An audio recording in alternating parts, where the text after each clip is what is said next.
Good morning, good morning. I see you across the street there. There's a new lantern on the Italian restaurant. They've got themselves a green, white, and red striped lantern. They're doing well, it seems, you know. When they first opened, what was it, half a year ago or so? There's no joke about I'll give them 6 months, because they were an established restaurant. They had a different location. They were over in Kudamai, and they moved here, and they seem to be doing very, very well. I don't go there for dinner. It's not the kind of place Dave could go for dinner. I'd end up spending 15,000 yen and just getting a little bit of this and a little bit of that. But they do a lunch that is really, really nice to die for.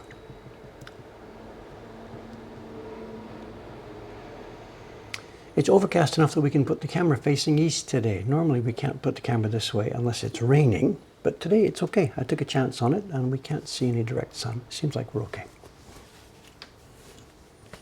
Hair, makeup. Good morning, good morning. 15,000 yen, that's no big deal. It's a medium restaurant. I mean, this is a little bit upscale. It's a bistro type place. You order a little bit of this, a couple of drinks, a little bit of that, another drink. It's not a place where you go for what we call shokuji. Can I have dinner here? No, you're going for, to spend a few hours nibbling and drinking and chatting, whatever. But at lunch, that's not the way they run it. It's a lunch service. So it's very, very, very common pattern around here. Okay, here we go. Today it's going to be carving still. I'm not finished that block. I haven't really had much chance to work on it outside of stream time. So we're back under the knife today. Clean up some stuff. There will be a show and tell. We've got 2 packages for show and tell that have come in. One of them I don't know what it is, and one I do know what it is.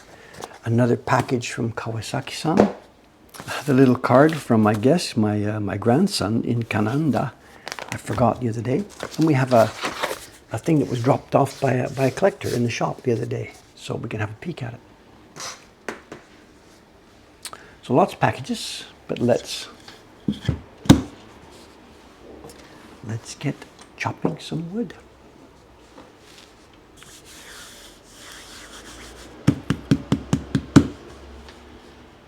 It's been a busy weekend, not chaotic, but busy. We were short-staffed on Saturday. Just Sadako and I were here by ourselves. So that was a little bit, it was busy. Luckily, there was no big wave of people out all the time. People spaced themselves out. They're very considerate. With the random flow of the universe is considerate. People space themselves out all day long. And we are now, I should mention this, we are now starting to get direct feedback on that policy change. I'm going out to Ome 3 days a week recently, and we put this on the website. We've talked about it in the chat. We've talked about it here and there. And there was a bunch of feedback on this. People that were here over the weekend specifically had seen that memo, and they were here, bang. And indeed, the last 2 weeks now, Wednesday, Thursday business has been a little bit lower than normal, and weekend business has been a bit higher than normal. So this is what we expect. This is the way it's going to go, I think.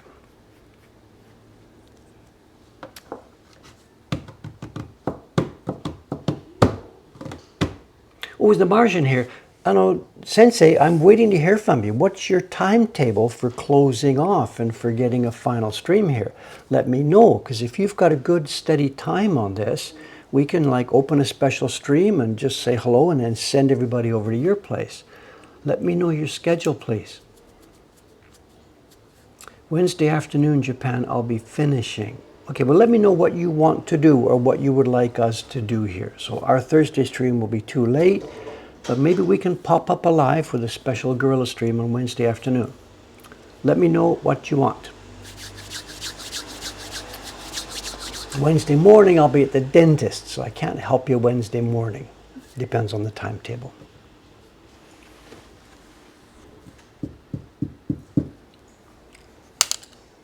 Let's do a bit of chopping, open some packages, see what's going on.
We've got people waiting for this print. One of the people over the weekend, I guess they sort of know about our work, but maybe really weren't fully up to speed on our work.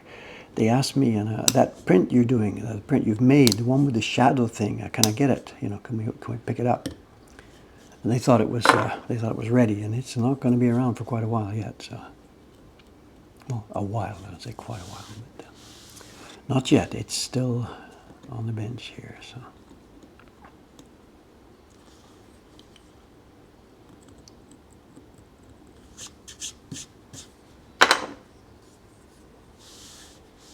Let's give him some teeth.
The other day, people on the stream here were asking about Ayano-san and Taran-san and the baby, and we saw them over the weekend. They dropped around for a visit.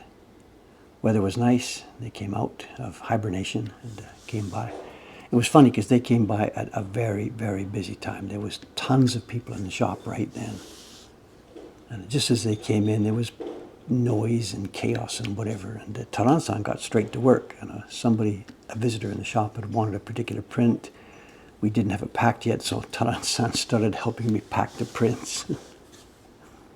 But they look fine. Ayano-san's doing well, and the baby seems to be okay. Very, very cheerful, happy. They said it's basically, I can't say stress-free. I forget what word they used. The baby seems happy and lighthearted and very visibly looking around the world. So as far as I can report, all things seem to be okay with those guys.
Coming on. This should be finished. It depends on what's going on. I know I was going to say this should be finished today, but we have a small problem here. One of the staff has booked off sick, one of the upstairs girls, and it looks like today Dave is going to be an order clerk. I'll be answering emails and preparing shipping packages today. I'm a backup for one of the girls upstairs.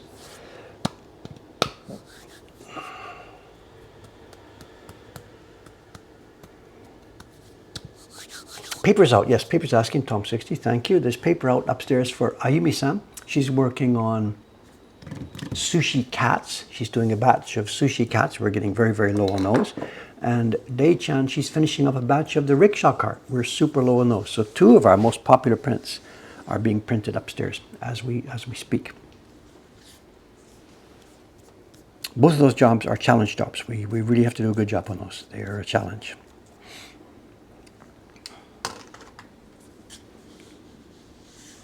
Everybody's busy. Everybody's busy. Kubota-san, of course, he's busy with stuff. I forget what's he doing right now. Oh yeah, Kubota-san's doing next month's print, the Kyoto Journey print, of course. The beautiful night garden scene. Have you seen that? I don't remember. Did I carve some of the blocks? Yeah, I think I did. The first batch of a couple of hundred is being printed by Kubota-san. They should be back any day now, because that's the print for next month, for tomorrow. That's tomorrow's new publication. He's done a nice job. I saw the proofs, and it looks really, really, really, really nice. Deep and rich. He's happy to be working on it. Kind of print that nobody's publishing these days, you know.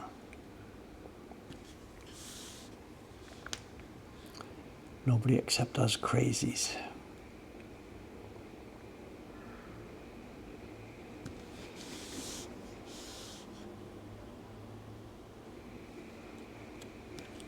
Also, when I was working on the proofs there of that print last month, I went over to Kubota-san's place one day.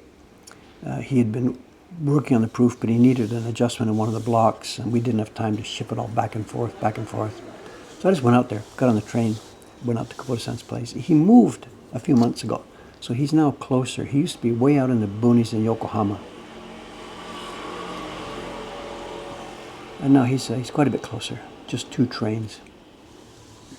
So I get out there, and after moving, he's in actually a smaller little workroom than he had before. There's no room for anybody to really sit beside him and watch what's going on.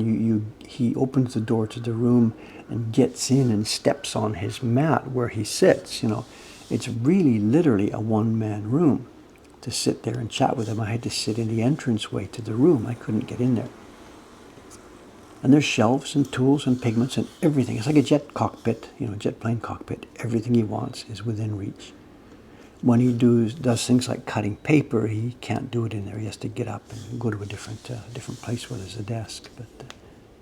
But to sit there and print, he just sits on his cushion and everything is within reach. And one thing had changed, and I was a bit surprised. In his previous situation, he's got his room, his feet go down, he's got his desk, this and that. And on the far wall, it wasn't that far, it was about 2 meters away, he had a big, big, huge flat panel TV screen. And Kubota-san is famous in our little world. He just watches TV all day while he works. You know, watches TV. So he doesn't watch anything that really requires you know, deep concentration or thought. Of course not. You know, he's making woodblock prints. And he mostly watches, you know, what do they call, just dramas, you know, TV dramas or whatever's going on. But I was sitting there in the entrance to his room the other day, and there is no right wall. The room is so small, the place where he used to have his TV, it's gone. So I said, Kubota-san, Nanda, what's this? No more TV. How are you going to get any work done? Whatever. He makes the gesture. I got this, don't worry. And he shows me, he points. And at the place where he's sitting, he's got his bench right in front of him. At his waist, he prints. In front of him is the place where the paper comes in and goes out. On his left is the paper out tray. And on top of the little stand, right in front of him, is a tablet, an iPad. It's an iPad or a tablet of some kind. And he's watching TV on the tablet, right bang in front. So right here where I have this scope, that's Kubota-san's tablet for watching TV. Underneath it, the paper comes out, the pigments and stuff are all side by side, and he sits there. He sits there watching TV all day while he prints, you know. And then if I heard somebody talk about this, I'd be thinking, oh my God, it's going to be full of mistakes. Terrible registration, you can't do this, whatever. And he's just so good at this. His eyes must go up and down. You put in the registration marks, grab your tool, and then as you rub, you know, when you're doing the first print, you're not sure, do I rub here, where, because you can't see it because the paper's touching. But after a minute or so, you know, rub here, rub there, rub here. And literally, you could do this with your eyes closed. So he does. He watches TV. The same thing, I guess, okay, people are watching this right now while they are working. Okay, fair enough. Yeah, fair enough. But I hope you're not doing anything that requires, you know, like brain surgery or something, you know. Brain surgery while watching our Twitch stream might not be a...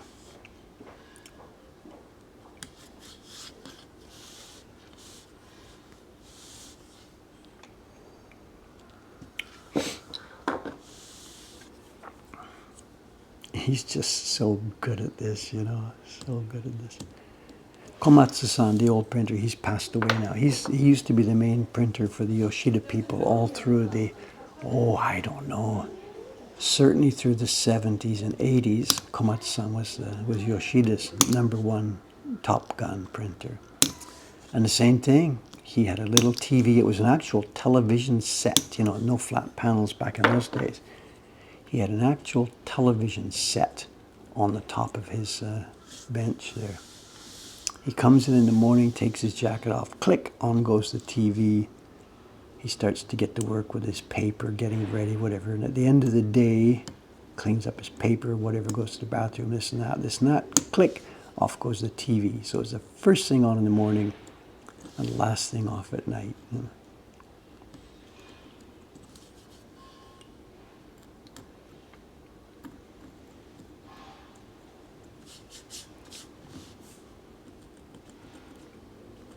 Back when men were men.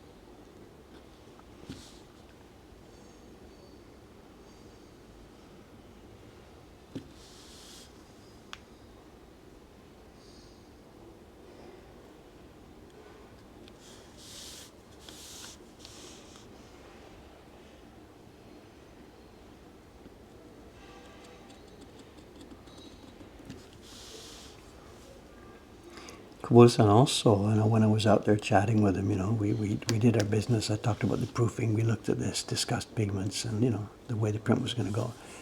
And before when I was packing up, getting ready to leave and come home, you know, just general chatting, I said, you know, it looks like a nice workroom. And I was thinking, you know, but Kubota-san, you know, are you okay with this? You know, you're just starting out, you're moving and opening a brand new workroom here at your age, you know.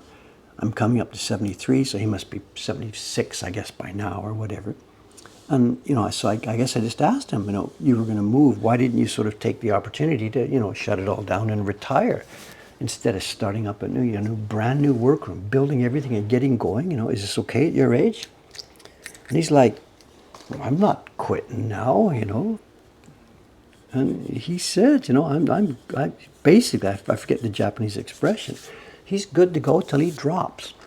He's just having too much fun. We're giving him light work. There's no stress. We don't give him too many copies. They're physically not too large. He's getting paid very well. He's just in a dream situation. And yeah, he's like, whatever. You keep sending him and I'll keep printing him. So I'm like, you got it.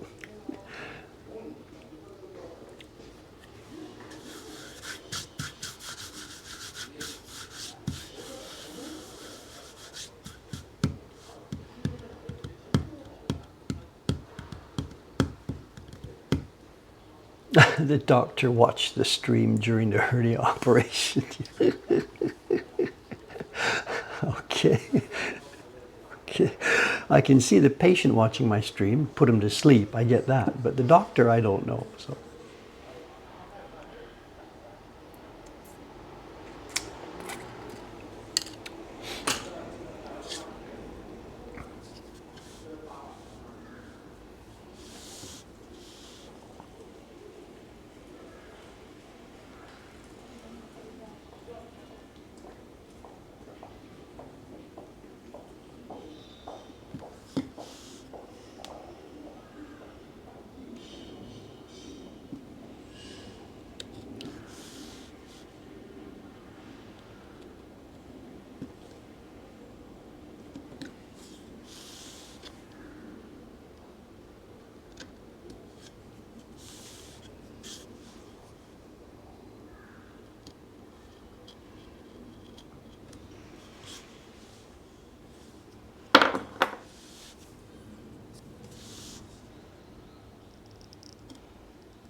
You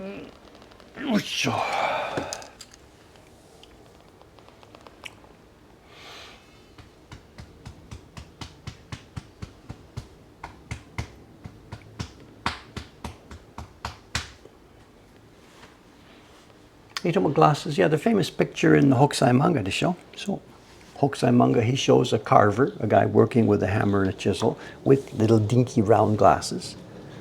So they must have existed back then, and that's in the, I don't know, but somebody's got a date, 1830s or something, I don't know. So yeah, they've had glasses around for quite a while.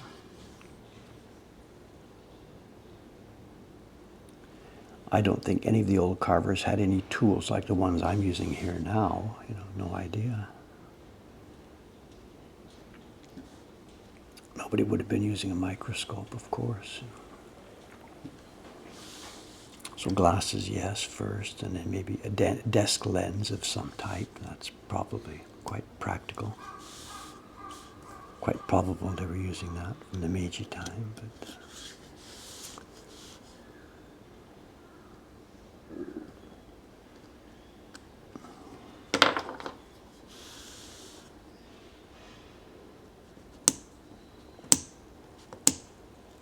from my own perspective on this, the magnification thing, I myself see, looking at the old prints, I see quite a difference between stuff that was done during the Edo period. Even delicate hairlines in the Edo period show quite a significant variation. There's a thick one, a thin one, a thick one, a thin one, a crooked one.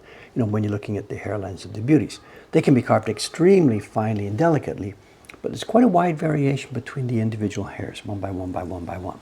And then suddenly, around the 1870s or so, in many of the prints from people like Yoshitoshi and this gang, we now see a quick change, and then the hairlines, still very delicate, but instead of the huge variation between hairs, one by one, we see now an almost mechanical approach. The hairs are all in a row, and it looks like chup, chup, chup, chup, chup, chup, chup. It looks like they're almost mechanically produced sometimes. I don't think they were using jigs for carving, but to me, what I think, that's simply they had much better magnification and could see the things more clearly. So Dave's personal guess on this is that somewhere around the 1870s or so, this kind of thing became around, or certainly a better quality of glasses, or like the idea of using double glasses like we saw with Ogura Hanbei. And I think from the 1870s or so, that became entrenched and became common, because the shape and style of the hairs are all different from that point on. But I don't know. There's no documentation whatsoever about this kind of thing. Nobody would ever think to, nobody cared. And some workshops, of course, would have been, if they'd found a good technique for doing things, they wouldn't broadcast it because it was competitive. Workshops were competitive to some extent.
Someone says, any pool news? So there's no pool news today. I know it's the last day of the month. So again, they're closed. I have missed now 3 Mondays in a row. Today they're closed. Last Monday was a holiday because of the autumn equinox. The week before was a holiday for something I've forgotten. So I missed again. So this week also, I'll go tomorrow morning, Tuesday. I'll go Wednesday morning, very much. But I will be very much out of shape and unhappy.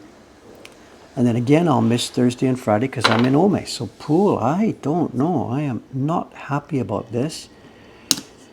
I can't find a way to organize my life to do all those things that I want, you know, this new idea about getting a break or changing a work location to Ome. I really want to keep doing that. And I think when we were talking about this a few months ago, the idea was that I could then, okay, the pool would be Monday, Tuesday, Wednesday, and Thursday, Friday would be some kind of different exercise out there, like walking in the mountain behind the workshop or something. That has yet to get started. So what can I say? Watch this space for further developments. But today, no pool news. It was closed. Also, I don't know if that's going to keep going. And the pandemic is now long behind us. And this thing about the pool closing for 2 days every month for deep cleaning. I don't know if they're still doing that, if that's a government mandate, if it's their choice. I don't know anything about the background. If I remember one day when I'm there later in the week, I might ask about that. What's the deal on the cleaning, you know? And my guess is it's something that became a mandate that hasn't actually been cancelled, you know. No government office wants to step in and say, okay, you don't need to clean anymore. You know, I guess, I don't know. So I'm sorry, I don't know the status on that. But there it is. Last day of the month. And it's always confusing to me because I never know, is it the 30th or the 31st or how many days are happening this month. So this one I remembered in advance, but it has been the case where Dave gets up in the morning, gets ready, gets his gym bag, heads over there, gets to the door and realizes, why is it dark? And yeah, it's the last day of the month, so whatever. Yes, somebody's got it. While in Oma, you can substitute the brisk uphill walk. That's after I get the uphill path cleaned. I haven't been back there, you know. I showed you a video the other day, a couple of weeks ago. Spiderwebs and overgrown. I haven't been back to that spot yet. I haven't had a chance. During typhoons, swim in the stream once.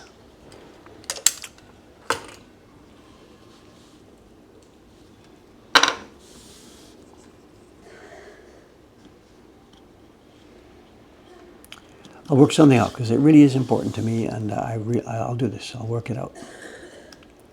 I'm not happy about the way it's going. I'm not lazy. I really want to be doing that, but just a question of getting it organized.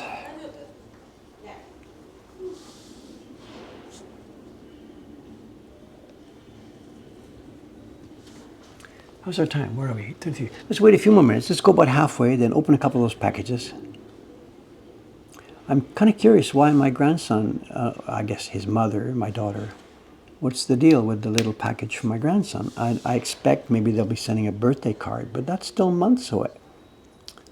It's not like Father's Day, so what's the deal? He's going to a daycare center, so maybe one of their activities one day was something like, let's make a card or a letter for your grandparents or something. I don't know. I couldn't think of the event, you know, it's not a birthday or Christmas or whatever. We'll see. We'll open it up and see.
We've got the constant construction noise now out the back. No sooner does one building get finished than someone starts on another one. And with no exaggeration, there's no time ever around here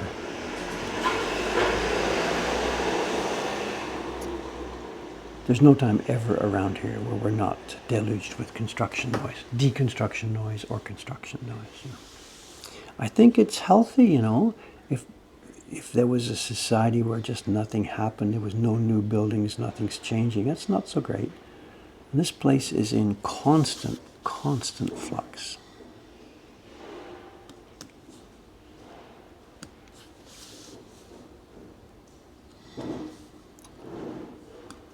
I sort of have mixed feelings, you know. The waste of stuff. They'll put a new building up or a new renovation in a building, then some months later gut it all up and start again, you know. So the amount of garbage created sometimes and waste is kind of stunning to me, you know. But the constant renewal, I guess, is healthy, I suppose, you know.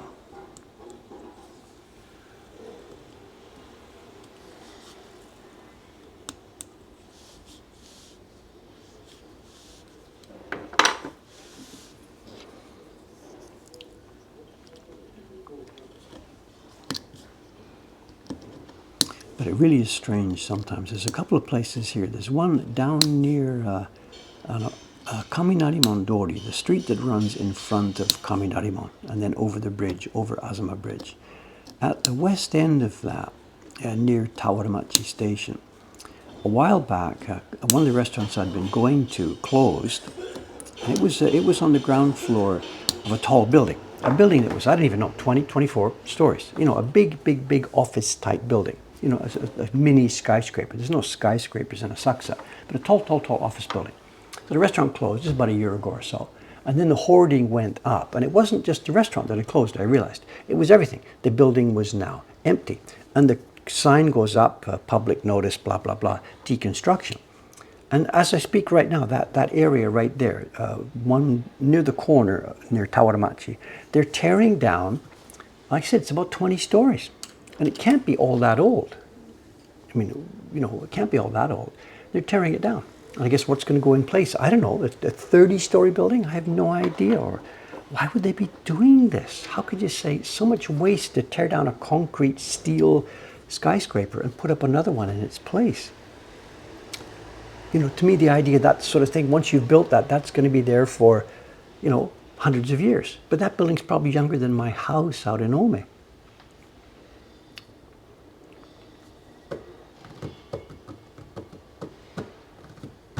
What does Japan do with all the construction waste? I don't know. I'm sorry. I do know, because my home is on the outskirts of Tokyo, I do know that there's been a sea change.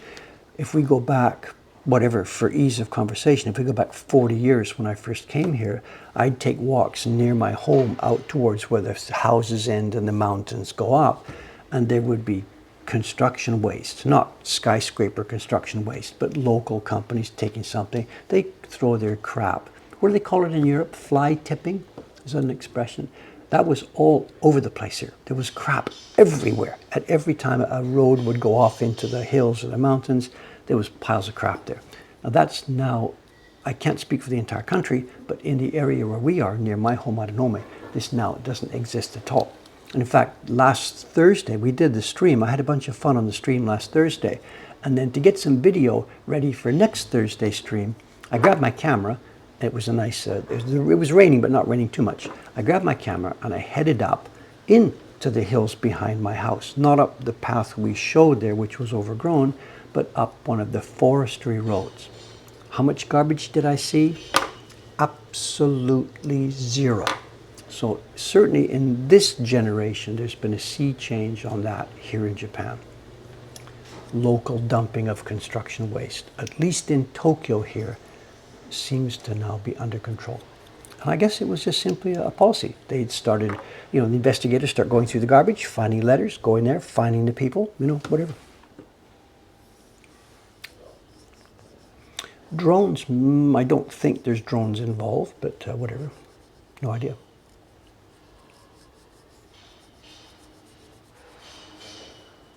Wheelchair Willie, 9.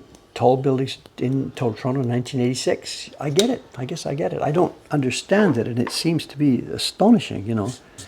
A massive building younger than my home being just ripped down and starting again, you know.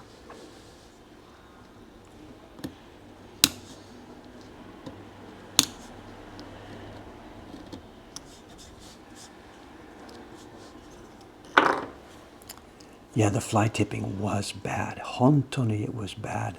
And even worse, you know, when I moved to Hamra, that's the next town to Ome. I moved there in 1986. And the Tama River runs past Hamra. And you go down there, and there's sort of a semi-park area at the edge of the river. Some parts of it at that time had been parkified. They'd been cleaned up. Some parts of it were stuff. And there were car bodies. They were old refrigerators and car bodies and stuff that people had dumped at the side of the river. And now in Japan, that would be, oh my God, that would be a capital offense. If you got caught doing that now in the current mood in Japan, that's it. You're off to the electric chair, you know. Nobody can get away with that stuff anymore. The mood has completely changed.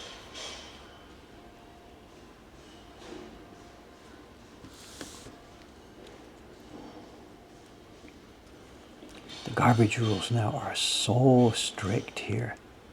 When we did our renovation here for the first floor, that would be what? We've been in the first floor now 7 years. Of course, we had construction waste. You know, we were ripping up part of the old floor. We put shelves in. We had wood construction waste. You can't put that out with your garbage. So we had to go and get a temporary garbage disposal license. We had to go to City Hall, and we paid it, whatever it was. It would have been the equivalent of a few $100. Got our temporary license, which then means what we can do is rent a truck, put our construction waste, you know, gyp rock pieces and offcuts of wood and the old floorboards we had ripped up that weren't usable and stuff. We had a license now to get a rent-a-truck, throw this in the back of the truck, and go out to one of the licensed garbage disposal places. You know, places that recycle, they burn, they take the copper pipes and whatever, you know. And they don't take the garbage unless you've got your license in hand issued by City Hall. And we had that 7 years ago. If we were going to do more construction now, we would have to go and apply for a renewal of that license.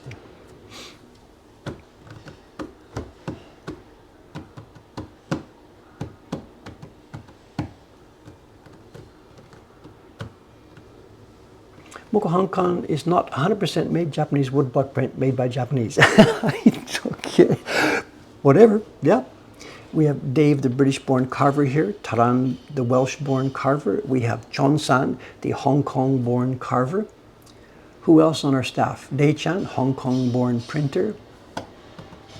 Does it make any difference? I don't care. If somebody does care, they can go and buy from Adachi.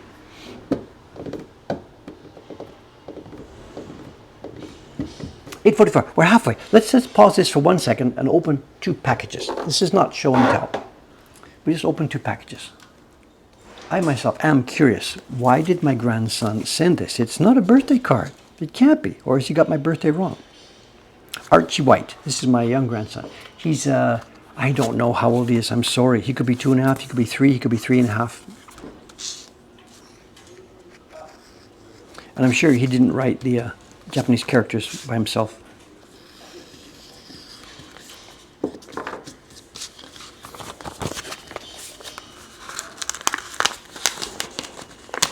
He's in a daycare. His older sister, Clara, she's now in elementary school. So I have 4 grandchildren. One is now, it's funny, I don't have a picture to show you. It's something I probably shouldn't and wouldn't and couldn't show. But a few weeks ago, my older daughter sent me a photograph. They're on vacation with her kids. This is my older daughter. She sent me a photograph of my number 1 grandson. And he's sitting there with a mug of beer. And she says, "Legal!" I think she said his first legal beer. It wasn't his first beer. She's not that naive, but she said his first legal beer. So that's my oldest grandson is now legal, and this is my youngest grandson. I think there's nothing going to be private here. But why is he sending this? Itsumo arigato. Thank you very much. Daisuki, I love you. Thank you, I love you. With his picture. Oh, we have a note. Ah! Yeah, buddy, that's it. At the daycare center, they must have had a deal. He's in this preschool thing, which is a mixed culture. It's Japanese-Canadian preschool. So they must be doing Japanese holidays as well. Thanks, Archie. Respect for the aged day. Thanks, Archie.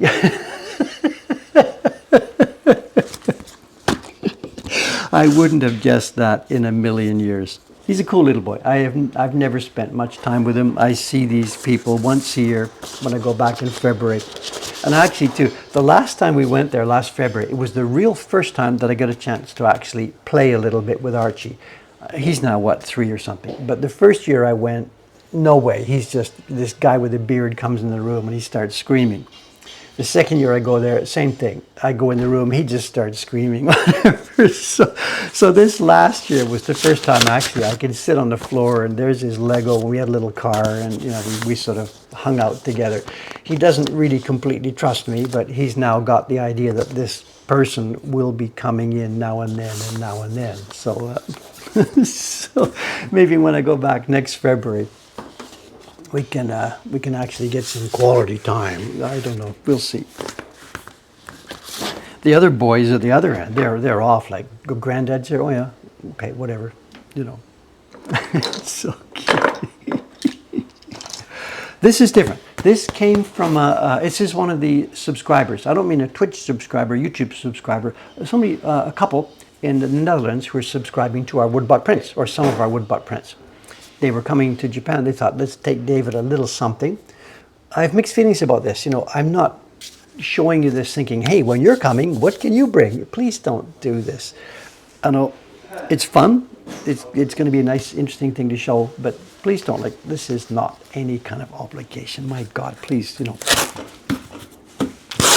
it isn't cookies. The white tape, that's me, because we opened this while they were here. So this is not an unboxing, I'm sorry. I pulled the tab on this, opened it, and we looked at this while the couple were here. Common politeness. I couldn't just say, okay, thanks, see you later, goodbye. So we opened it. So this is what do you call it? When you pretend it's really happened. No, it's a reenactment. And they didn't put the handle on the tape. Kubota-san did. It's a piece of white tape here from one of Kubota's packages, and you've seen me do this. I stick them on the edge of the bench here. So thank you, Kubota-san. Is it a flat cookie? I don't know. No, we opened it yesterday, and actually, knowing where this couple comes from, they come from Holland, the Netherlands, and this package was shipped to them from somewhere in the Netherlands. So it wasn't actually a massive surprise, but it was fun. Fun to look at and laugh at. And what it is, of course, you've probably already guessed by now. They live near the Van Gogh Museum, the place where Van Gogh paintings and whatever are held.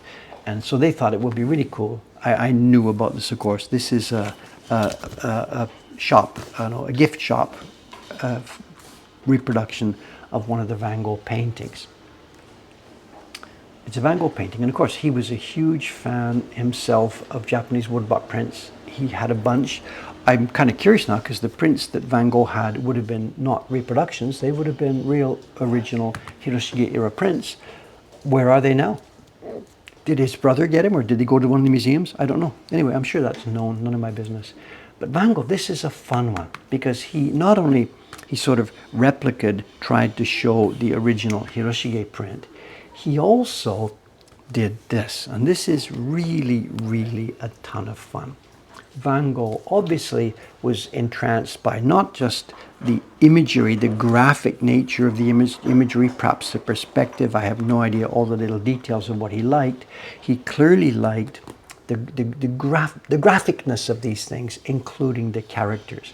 So on this Hiroshige, the painting he made of a Hiroshige print, he put a bunch of characters, but they are not actually related to this design. He had a bunch of woodblock prints. Some of them must have had different kanji on them. And for example, the first three here, this is Daikokuya. This is one of the major print publishers in the Meiji period. Daikokuya wasn't the publisher of this at all, but he liked the appearance of it. Some of it we can read, some of it I can't. This part is funny. This one, we have a picture of a beautiful plum garden, a delicate garden, people sipping tea in the background. And Van Gogh labels this Shin Yoshiwara Shitsu.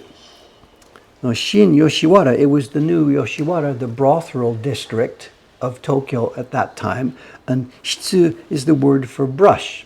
And normally it would say Hiroshige Shitsu, from the brush of Hiroshige.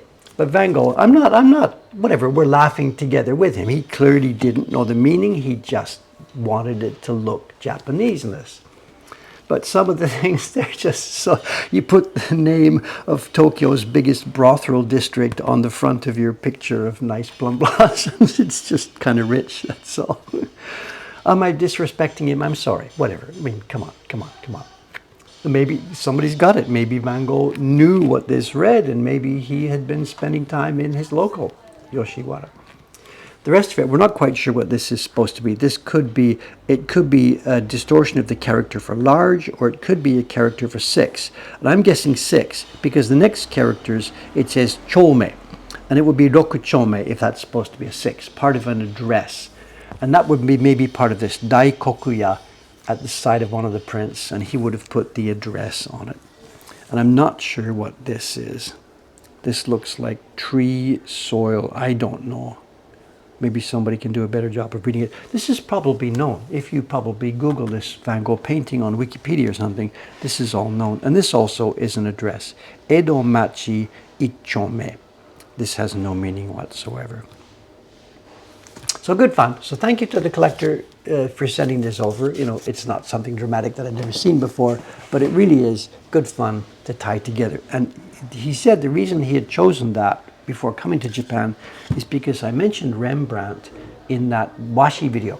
We were talking about Rembrandt's use of Japanese handmade paper in his own printmaking.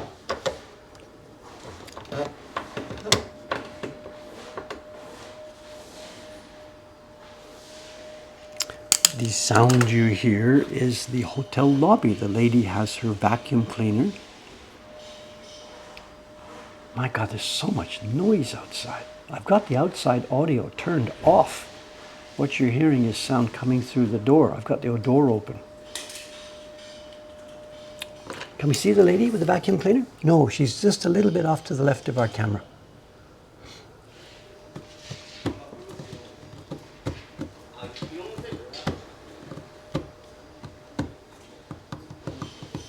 Somebody says, I'll have to bring a Rembrandt print. Well, actually, that was the joke, actually. He came in, the couple, he and she, they came in with the package.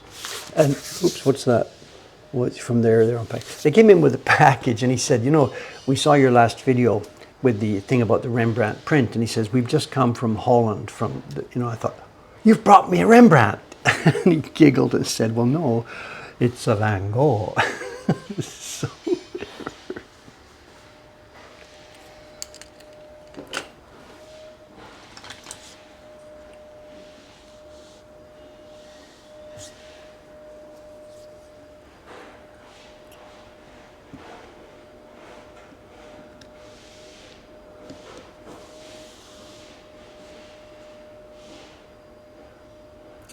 There's something mildly interesting about the hotel out there. You know, we had the episode, was it a few months ago now, a couple of months back, where a bunch of tiles on the front of the hotel across the street had become loose.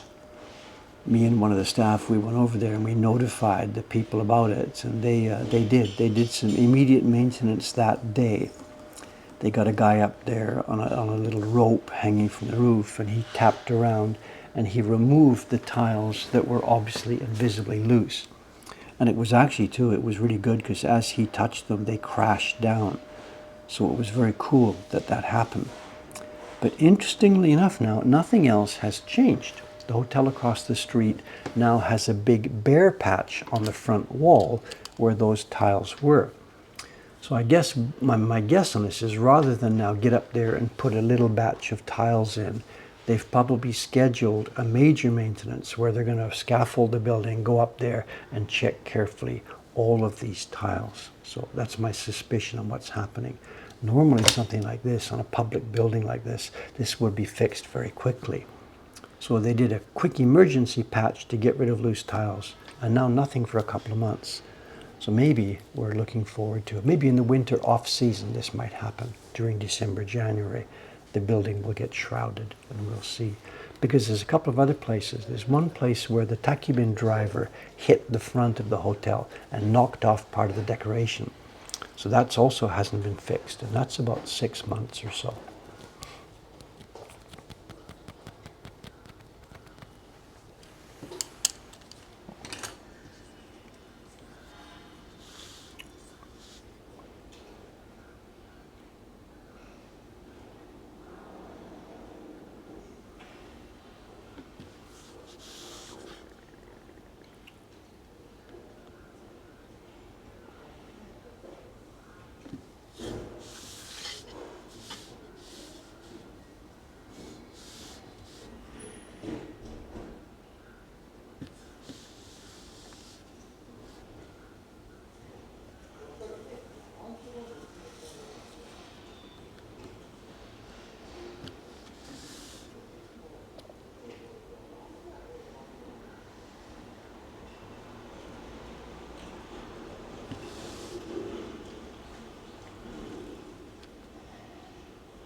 Is that the vegetable man? I can't see that way. Oh yeah, it's right in front of us. It is. It's the vegetable man. He's parked right absolutely in front of our front door there.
I suspect that if I made a suggestion and put this to a vote among watchers of this stream, that we switch the cameras around, we put the street view up as the main view, and put my carving down in one little corner, who would prefer that? I don't want to hear the answer, so that's not an actual suggestion, but yeah, a swivel camera so people could watch the action on this street, and Dave carving in one corner quietly. So no, I'm not suggesting this as a serious thing. I'm laughing as I say this, but yeah, whatever. Sometimes this one is not specifically very active, and that one seems active. And what's going on? I want to know what's going on, you know.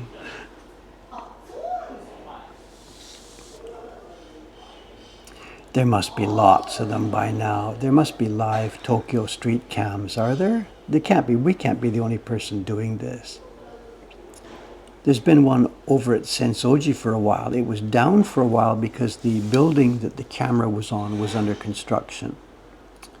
Whether it's back up or not, I don't know. You guys would know better than I. There was a Sensoji live cam for quite some time. Maybe it's still going.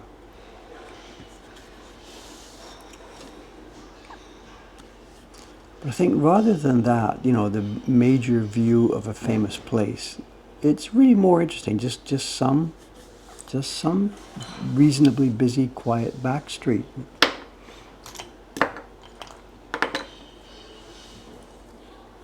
There must be lots of them by now.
Great, now someone's starting to jackhammer.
Coming along. How's our time? 9:11. Okay, it's good, good, good. A couple more lines to cut here. We're almost finished this block then. This is going to be the inside hidden print of this pair of prints we're making. I don't have the mock-up sample to explain. We've nearly cut the lines now. The outside will be easy. That doesn't mean this print will be ready quickly, because there's going to be color blocks for this one. There will be a color block for the background with a gradation. There'll be his kimono. There'll be the matting that he's rolled up, maybe his feet, his pants, whatever. So 3 or 4 simple color blocks for this. And then on top of that, I also then have to do the outside package. The outside part of the package, which will be, as you can see, maybe it's understandable, it'll be a shoji screen. So I've got to carve some straight lines, and then I'll need to carve a pattern inside to show the lattice of the screen. So we're not home free yet. This is the most complex block of the group. And then maybe 3, 4 color blocks for this one, and then 4 blocks for the inside. And it's now September 30th. We want to publicize this somewhere around October 10th, October 15th. So I've got to hustle. And I don't have a carving bench out in Ome, so I've got to spend lots of time the next few days here and next weekend working on this. Someone says, you thought you were looking at a one-legged bird. You are looking at a one-legged bird. It is a one-legged bird. You'll see later. All will come clear later.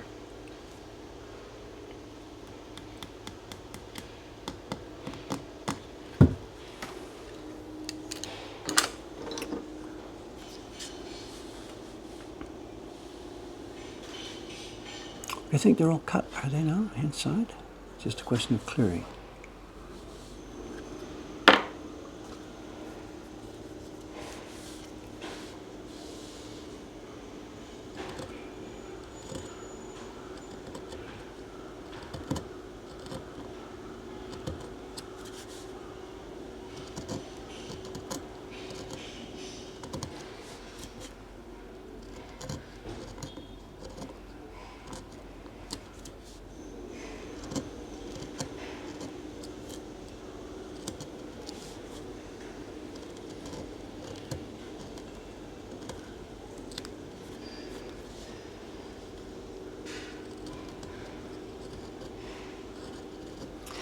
I was expecting people would be asking today, and maybe they've been asking, but I missed it. I was expecting people would be asking if there's any follow-up to the Kobe beef episode the other day. I popped the link into the stream, letting people know that the Kobe beef restaurant next door was featured recently on German TV in a not very flattering way. And I'm not going to chat with the guy next door about this. Hey, did you see the bad review of you on European television? You know, it's not something I can't talk to him about this. But I wonder if there will be some ramifications. You know, I was a bit disappointed in the program. They came to these Asakusa Kobe beef restaurants. They came and tasted, came to the conclusion that the stuff was outrageously expensive. Some of the team failed the taste test. Some of the team passed the taste test. But what I was hoping to see was a conclusion about, is this stuff authorized Kobe beef? Because the TV team went down to Kobe, chatted with the people in the Kobe Beef Marketing Association, and learned that in order to call yourself Kobe beef, you had to be able to show their authorization certificate in your restaurant. And the team went down to Kobe, learned about that part of it, and then, at least not in the program, they didn't come back here next door and say, can you please show us your certificate? So I'm not sure what to think about that. Maybe they had one, in which case it wasn't so interesting for the program. So I don't know. I really don't know. Someone says, you tried watching the video, but your German is non-existent. Ask YouTube. YouTube can turn on translated captions. All YouTube videos now. Go to the CC button, bring up captions, and look for the auto-translate. Turn it into Japanese or English, whatever you want, and it will make a pretty good stab at translating it. I don't speak German either, but I was able to get most of the content. So, do I have the link? Oh, somebody's got it here. Okay, the link. This is a Tom 1060s link. It has the time, the place that jumps in at the Mokuhankan. You got to roll back before that, where they're actually tasting and trying the beef. So I don't have a follow-up, and I still can't answer the question. Does the restaurant next door have an authorization certificate for Kobe beef? And if they do, is it real or is it not real? I don't know these answers. We stand by to hear the next step in the drama.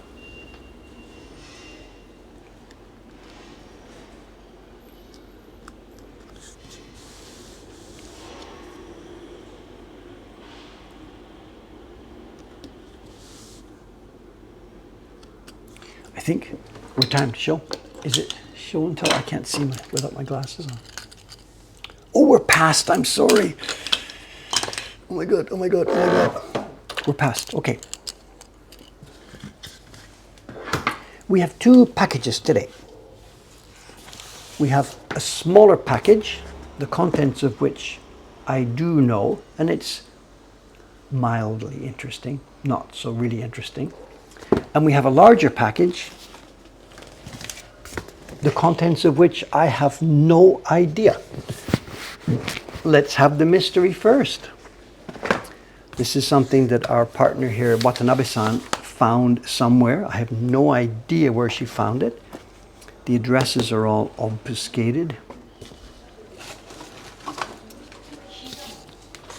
Let's see what's inside. It's obviously something sizable. Place your bets on the wrapping layers.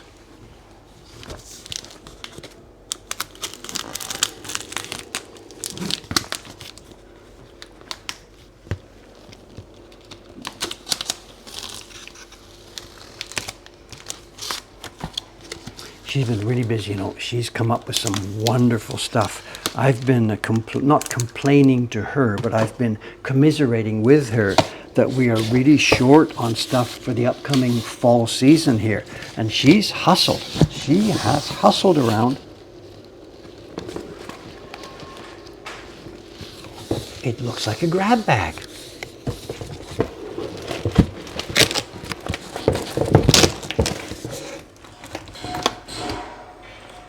She has hustled and come up with all kinds of stuff, and it looks like that's what we're seeing here today. She's got some kind of dealer's marked down leftover stuff. I don't know. Oh, there are originals in here. Roll up your sleeves. Let's have a look at what we've got.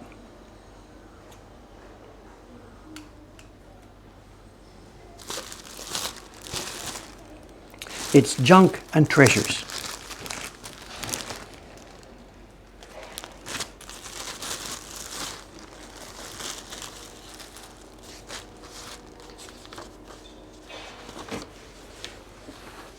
We start with the junk. No, your socks are safe. Nothing, no sock trouble today.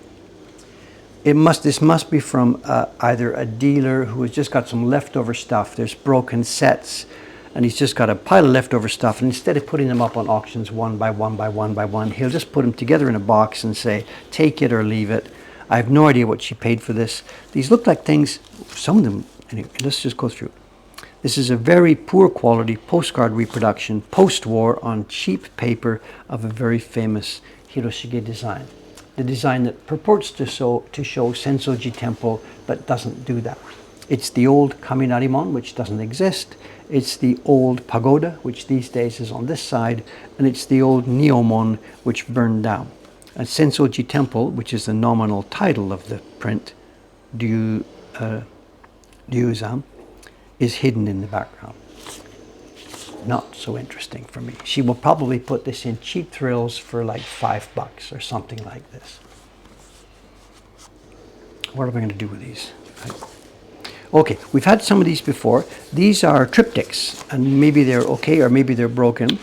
Kajikawa Workshop here in Tokyo. One of the guys who first helped me, actually, when I first joined the Kumei, the Craftsmen's Association, was a guy called Kajikawa-san. He worked with his son. They're both dead now. They did a major, major bunch of publications. Oh, look at this! Just in time for Halloween.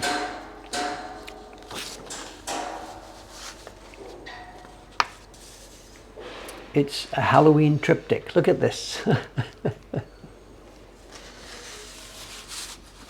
No, John's asking about that print. No, this is looking through. This is Kaminarimon. We're looking up the straight way we do now. Now there's Hozomon. This is Neomon. And now the pagoda's on the other side. Please, we do know what's going on here. These three objects are all gone and replaced. This is the normal view up towards Sensoji Temple. Bats and rats. Look at this. It's a Halloween type print. Kajikawa's workshop in the, I think it's the 1960s, it could be the 1970s, they did a bunch of these reproductions of triptychs. And some of the printing is god-awful. These ones look quite manageable. Look at this. This is a nice copy. This will be going to Watanabe-san. Oh, it's probably early. We can see wood grain before the blocks all got worn out.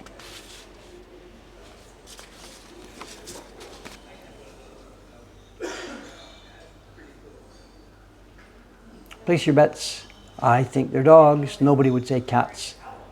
I think these are recognizable dogs. Some saying about triptychs, this is how they were printed. Yes and no. In the modern times, people are printing ukiyo-e reproductions with margins. In the old days, there were zero or next to zero margins on all the old ukiyo-e prints. It would have come in the shop just basically to the image. There would be nothing left but a tiny smidgen of paper at the edge. 20th century reproductions are different. They know people are going to be framing them. They're made for the most part with margins. But that's not how they were done in the old days. You can see the registration color here. That's one. What's another one? We're going to get digging here. We're going to run out of time.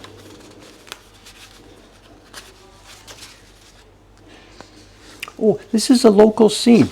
This is Komagata. This is Komagata-do, right near Sensoji Temple here. The first bridge near our place is Azumabashi. The next bridge is Komagata-bashi. And this is a sub-temple of the Sensoji group. And here we have ladies and kids out for the day. A generic scene of Edo time happens to be located right here in Asakusa. This also is made very nicely.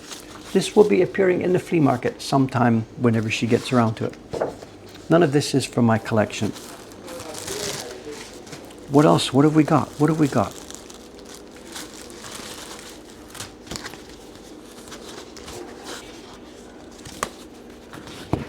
Oh, a couple more. This is how those things were packaged, those triptychs. The Kajikawa workshop packaged them like this. Maybe it's easier to show it this way. They put them in a folder like this. The previous ones I just showed you were already opened. These ones, they've tipped them in lightly to a folder. Watanabe-san will probably be taking them out of here. This is a group, it's an Utamaro group, women on the river in summertime. This must be from the same group as well. Here we are. Oh, nice. These are nicely made. Sometimes the later copies we get are god-awful. These ones are reasonable. I can't see. Is that close?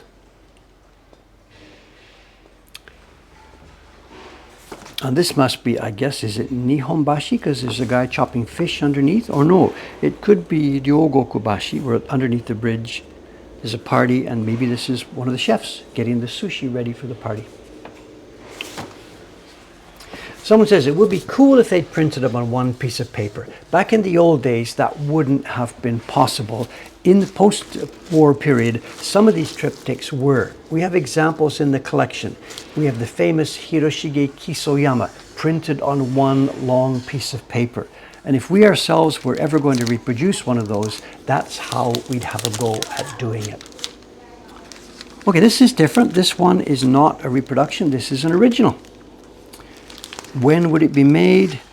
This is Toyokuni 1870, I'm going to put my finger roughly, I have no idea. It's from a specific kabuki play. The people who know the history would be able to date this to the month. I don't know my kabuki history. I'm just going to say 1870, maybe 1880, somewhere around there. Did you see the last video about the washi? Look at this. Look at the back side.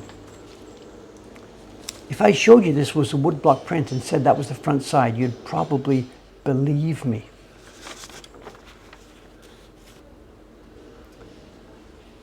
A couple of things. Can you see the shininess? The Shomen Zuri on his black kimono. Yeah, there we go. You can see the shininess. This kimono has Nunome Zuri, fabric pattern. And look at the details. You know, a gradation. Look at the details. How many blocks? Nanda. And this here, this is what I was talking about earlier.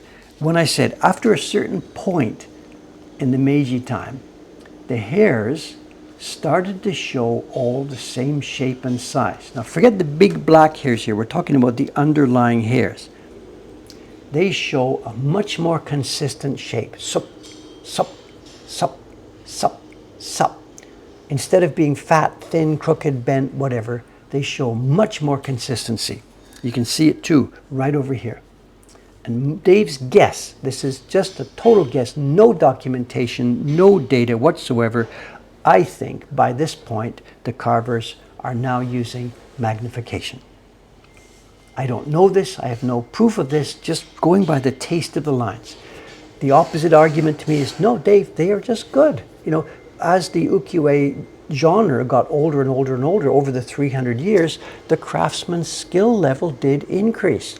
And compared to 100 years ago, where you were saying the Utamaro hairs were a bit crooked, these Toyokuni hairs are straight. That simply reflects an increase in the skill level of the general craftsman's base. And I can't argue the point. Just based on my own experience with lenses, it seems to me, I think I'm seeing work here done under a lens. I have no idea. Whatever, take your own prejudice, your own preference, whatever. It doesn't really matter because the work is what it is. Too bad about this print, there is a problem with it. One corner is destroyed. One corner has been eaten up, or maybe it was pasted down somewhere. Yeah, this side shows glue residue. It was pasted down and pulled up. So it hasn't survived in perfect condition. This is a nice find. Very, very nice find. Overall, it's in wonderful condition. Udagawa-san, good morning, good morning. Appearing in a flea market near you sometime soon. We're almost done. Looks like there's 2 prints left. We're working on good on time. This next one is not original. This is a reproduction. My guess is Adachi. It could be, yes! Sometimes I know what I'm talking about. This has the Adachi stamp on the back. And this is a post-war Adachi reproduction of a kuniyoshi print. Very, very famous kuniyoshi design. Breaking all the rules of ukiyo-e.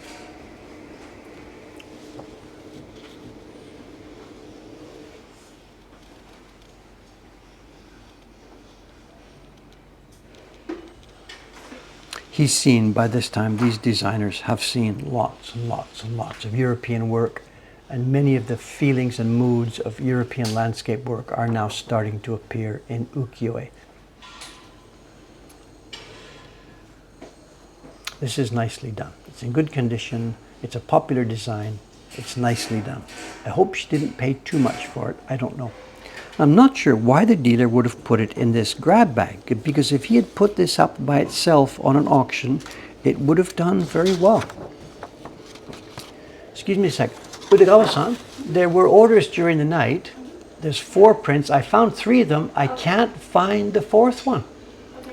It's the Yoshiwara morning, what is it? No, cherry. It's a dawn at new. Yes, and I can't find it anywhere. Good luck if you can do a better job than I did. Well, I'll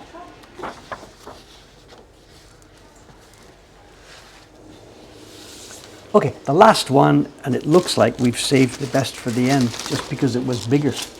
Look at this.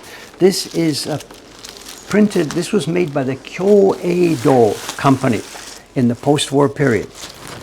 And it looks like we've got one in good condition. They come to us, usually they are heavily foxed. This one looks clean. Yes, yes, yes.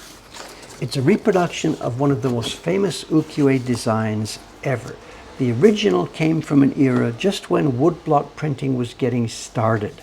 There was no color woodblock printmaking. This was originally a scroll painting. It's called in Japanese Mikaeri Bijin, the beauty looking back. And the original scroll must be, I was going to say living national treasure. It's one of these things that's a national treasure housed in museums and nitrogen gas chambers and stuff like this. The original image is a cultural treasure in Japan. It's been reproduced a number of times through the years in woodblock. This is the version done by Kyoeido in late 50s, perhaps the 60s. And we have a very, very nice copy of it here. Beautifully done. This is all cut on woodblocks and printed. And to print that smooth background, the gold color here, it's not real gold, it's a bronze type of pigment. There's silver here, again, not silver, it's nickel silver so that it doesn't go black. And we have heavy use of opaque pigments in all of this.